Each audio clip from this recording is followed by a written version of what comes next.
আসসালামু আলাইকুম প্রিয় দর্শক মণ্ডলী। লতিরাজ কচু বিষয়ে আমি কিছু আলোচনা করব। তার আগে আমার ঠিকানা দিয়ে থাকি জেলা নাটোর, থানা বাড়াই গ্রাম তালসু কুণ্ডুপাড়া। তো এগুলো হচ্ছে বাড়ি এক লতিরাজ কচু। দেখেন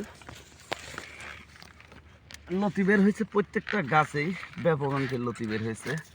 দেখেন এই একটা গাছে লতি বের হয়েছে কয়টা, 4টা লতি বের হয়েছে। এই চালানে 4টাই কাটা যাবে।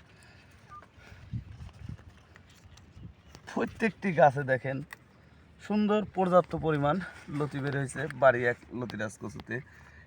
প্রত্যেকটা ডাগরে ডাগরে লতি, তারপরে আবার নিচ থেকেও কি সুন্দর লতি বের হয়েছে। দেখেন সমস্ত জমি কি সুন্দর লতি পড়ে আছে। গেছে সপ্তাহে আমি এই জমি থেকে 4 মণ লতি কাটছিলাম। এ সপ্তাহে আশা করতেছি আমি 6 থেকে 7 মণ লতি কাটতে পারবো।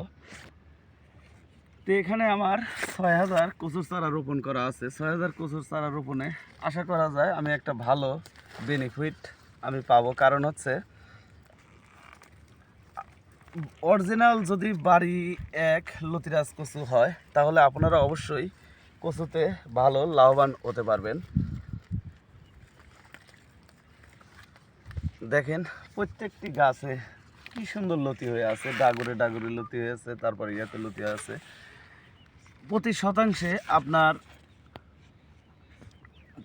শতাংশে লাগবে হচ্ছে 130 পিস করে চারা। আর এক লাইন থেকে আর এক লাইন 1.5 হাত, অর্থাৎ লাইন থেকে লাইন 1.5 হাত, আর প্রতি 1 হাত পরপর কচুর চারা রোপণ করতে হয়।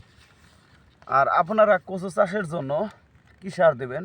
ডিএপি, ইউরিয়া এবং দস্তাটা ব্যবহার করবেন, তাহলে ভালো একটা ফলন আশা করতে পারবেন। কি জন্যে? ডিএপি সার আর ইউরিয়া এগুলো হচ্ছে কচুর খাদ্য।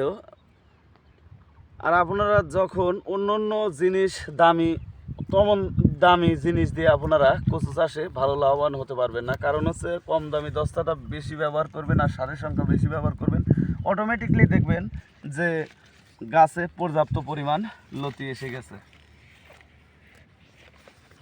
তো প্রিয় দর্শক মণ্ডলী, আপনারা যদি লতিরাজ কচু চাষাবাদ করতে চান তাহলে আমাদের সাথে যোগাযোগ করতে পারেন। আমি বাংলাদেশের প্রত্যেক জেলায় এই লতিরাজ কচুর চারা সেল দিয়ে থাকি। ভালো থাকবেন, সুস্থ থাকবেন। আসসালামু আলাইকুম।